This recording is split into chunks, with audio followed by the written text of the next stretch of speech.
Mesdames et messieurs, vous savez que M. Vladimir Poutine était en Chine. Et c'est à partir de là-bas où il a tranché sur l'avenir de la ville de Kharkiv, et Kharkov, comme les Russes aiment l'appeler. Il a évoqué les raisons pour lesquelles l'offensive a été lancée. Et c'est légitime aux yeux des Russes, c'est légal aussi.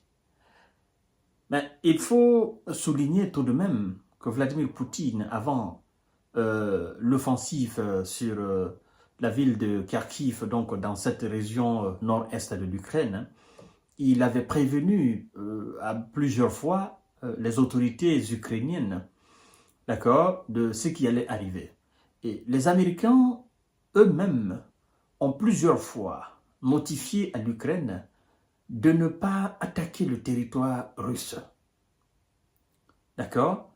D'attaquer plutôt les territoires conquis, les territoires ukrainiens conquis par la Russie en Ukraine. Qu'au lieu d'envoyer des drones ou d'envoyer des missiles sur le territoire russe, qu'il ferait mieux, s'il y a lieu de bombarder quoi que ce soit, s'il y a lieu d'envoyer des drones ou des missiles de longue portée, s'il y a lieu d'envoyer des bombes à sous-munitions, s'il y a lieu de mener des opérations militaires de grande envergure, qu'il serait mieux de le faire contre les troupes russes sur le territoire ukrainien. Donc, aux yeux des Américains, c'est ce qui est légitime et légal. Et les Européens ont été de même avis, ont abondé dans le même sens que les Américains, en disant ça ne sert à rien de gaspiller les obus en tentant, n'est-ce pas, de faire mal la Russie sur son propre territoire. D'accord? Au lieu de gaspiller ces munitions, il est préférable que vous les utilisez contre les troupes russes sur le territoire ukrainien. Peut-être que cela va vous permettre de regagner des territoires ou cela va vous permettre de peser dans la balance contre les troupes de Vladimir Poutine sur le terrain. Ils n'ont pas compris. Ils n'ont pas respecté les consignes de leur maître. Ils se sont mis à attaquer des villes russes, notamment la principale qu'on appelle Belgorod, qui est frontalière, n'est-ce pas, à l'Ukraine, mesdames et messieurs. Et c'est la raison, d'ailleurs, pour laquelle M. Vladimir Poutine a instruit, il a ordonné à son armée de procéder, n'est-ce pas, au lancement de cette offensive afin d'éviter, c'est-à-dire ce sont des représailles, des actions, comme les Russes appellent, des actions terreau de M. Volodymyr Zelensky. Est-ce que Vladimir Poutine a dit par la suite, et c'est ce que nous allons voir dans cette émission, c'est pourquoi je vous demande de la partager dans tous les groupes possibles, de vous abonner sur cette page, de vous abonner aussi sur ma chaîne YouTube Kanté J-Visionnaire, le vrai.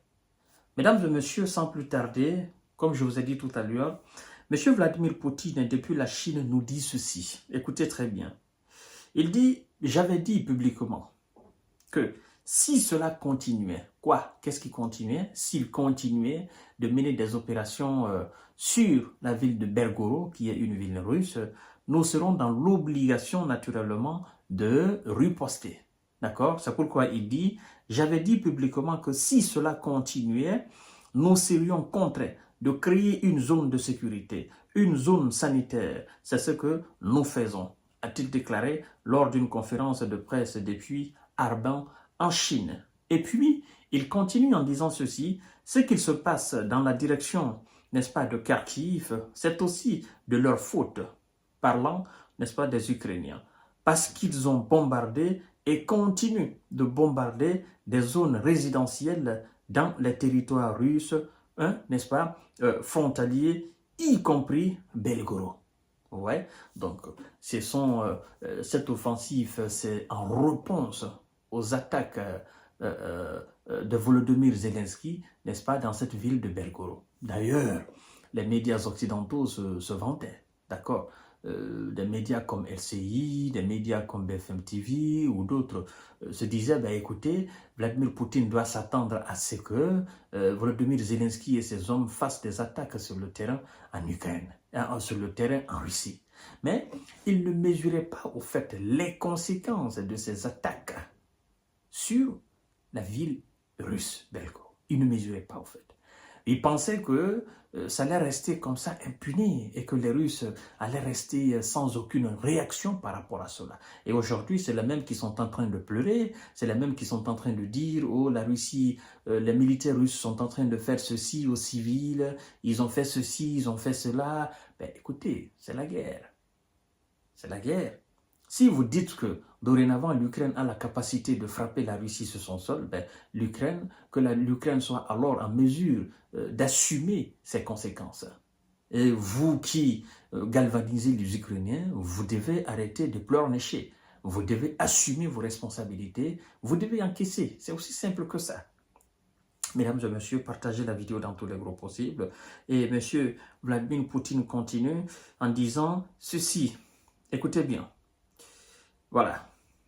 Il dit, je cite, « En ce qui concerne la conquête de Kharkiv, nous n'avons pas ce projet à l'heure actuelle, a-t-il déclaré, tout en affirmant que ses troupes progressaient chaque jour dans la région comme prévu. » Donc, pour M. Vladimir Poutine, en ce qui concerne la capture de la ville de Kharkiv, ce n'est pas encore de l'ordre du jour. C'est pas le projet, c'est pas encore de leur projet en fait. Ils n'ont pas encore décidé certainement. Donc, à mon avis, la conquête de la ville de Kharkiv dépendra, n'est-ce pas, de l'Ukraine aussi. Il faut le dire. S'ils continuent toujours de mener des actions, ils vont perdre la ville de Kiev. C'est ce que ça veut dire. Parce qu'il dit actuellement. Il n'a pas dit nous n'allons pas conquérir. Et il dit, ça ne fait pas partie de nos projets actuellement. D'accord? Actuellement, maintenant. L'avenir peut-être. Demain peut-être. Après-demain peut-être. Mais actuellement, ça ne fait pas partie de nos projets. Et cela ne signifie pas qu'ils n'ont pas les moyens, encore moins la capacité, comme avait laissé entendre le commandant suprême de l'OTAN. La Russie a pleinement les moyens de s'accaparer de la ville de Kiev, je ne parle même pas de Kharkiv, de prendre la ville de Kiev et de prendre toutes les villes ukrainiennes. La Russie a les moyens, elle a les capacités, elle a les ressources humaines. Elle a tout ce qu'il faut pour finir une fois pour toutes avec l'Ukraine. Mais, à mon avis, ce n'est pas le véritable projet de Vladimir Poutine. Je comprends. Il y en a qui disent souvent, pourquoi il ne finit pas? Non, ça ne fait pas partie certainement où ce n'est pas le plan initial. Ce n'est pas son objectif de prendre toute l'Ukraine, à mon sens. Ça, c'est mon point de vue, hein, mesdames et messieurs. Alors, vous devez savoir que cette offensive, actuellement, on nous informe qu'il y a plus de... parce que le matin, on nous a parlé de 10 000, mais il y a des médias qui nous disent qu'il y a plus de 12 à 13 000 maintenant habitants qui sont évacués, parce que la Russie s'est emparée aujourd'hui d'un nouveau village dans la région de Kharkiv. Et donc, ça veut dire que si on ajoute ce nouveau village aux anciens qui ont été capturés depuis le début de cette offensive le 9, ça fait maintenant 13 localités, 13 villages. Et vous devez comprendre que la peur s'est emparée aussi de la population à Kharkiv. Certainement, nous allons voir ça tout à l'heure, parce qu'il y a eu une sortie là-dessus. La population est désemparée aujourd'hui. La population est partagée entre partir ou rester. Tout compte fait. C'est pas facile parce que c'est une ville d'1 400 000 habitants. Mais aujourd'hui, c'est pas tous les 1 400 000 habitants qui sont là. Il y a une bonne partie qui est partie, très bonne partie, très bonne partie, moitié qui est partie même, parce que les gens ont peur. C'est ce qu'on a fait, je crois bien, à Mariupol, c'est ce qu'on a fait aussi à Sébastopol, la même chose qu'on disait autour de Bakhmut, mais par fini, ces villes-là sont tombées. Vous comprenez? Donc, les gens ont peur pour ne pas que ça soit une surprise. Donc, les gens sont en train de se préparer aujourd'hui.